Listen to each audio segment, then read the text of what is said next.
My boyfriend got in an accident in my car and didn't tell me about it because it wasn't a big deal. Now, I am dumping him. I have been with my boyfriend for a little over 3 years. Every once in a while I will let him drive my car when he is low on gas or if he has a good parking spot and doesn't want to move, etc., etc. A couple weeks ago I got a call from my insurance company letting me know they needed a statement about the accident.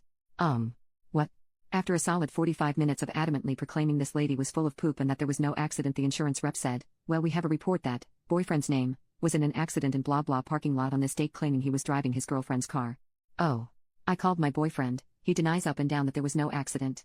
I explained the call I received and he replies with, ooh yeah, I forgot about that.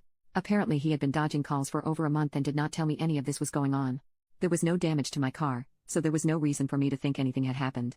So, yesterday I was trying to work out with the insurance company details, get him to make a statement, and it's impossible. He stopped responding to my texts about the situation, so I called him. He clears it. I called him again. He clears it. He texts me, I am with my parents. Okay, but this is a serious situation and I need to speak with you about it. Can you please answer? I don't want to fight with you in front of my parents. This isn't a fight, I need details about the accident from you. He won't take my call. So, I sent him kind of a crappy text, something along the lines of, you can't even show me the respect to take my call about something serious? This isn't even a real relationship to you. Silence. Finally, after about 2 hours of radio silence, I called again. He says, I don't have the energy to do this with you right now. I'm painting. I don't want to talk. I say, what about my feelings? What about me? He says, scoff, what about you? And hang up. I haven't heard from him since. I know he is waiting for me to break down in contact, as that has historically been the case. I need some help drafting my response to this situation. I am frozen in shock and pain and am at a loss on what the next step is. Updated is 12:15 p.m. my time, and still not a word from this fool. He gives no fugs. I am done. Second update, so. He contacted me. The text I just got was, we have the kind of love that was forged in adventure, and sealed in the bedroom. What? No mention of the accident or the fight?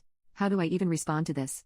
Update 3, I know most of you said to ghost him, but I just couldn't. While undoubtedly that is what he deserved, I needed to hear from his perspective why he thought any of this was okay before I could close the door. And honestly, I am glad I did, because it solidified for me that this relationship was an excellent learning experience, that I had done my learning, and it was time to move the fuck on. His avoidance of the situation was explained by his thinking it wasn't that big of a deal. He said that he didn't understand why this lady was making such a big fuss about her bumper, and that I was unreasonably upset about it and he didn't want to talk about it until I had calmed down. Oh, hell. No. I kept it together until I got his side of the story. According to him, they were both backing out of their parking spots and smacked into each other. He was all the way out of his spot, she was halfway out of hers when bang. I literally dialed the phone and SAT with him while he called the insurance rep and gave his statement. He was found at fault due to his being all the way out of the spot.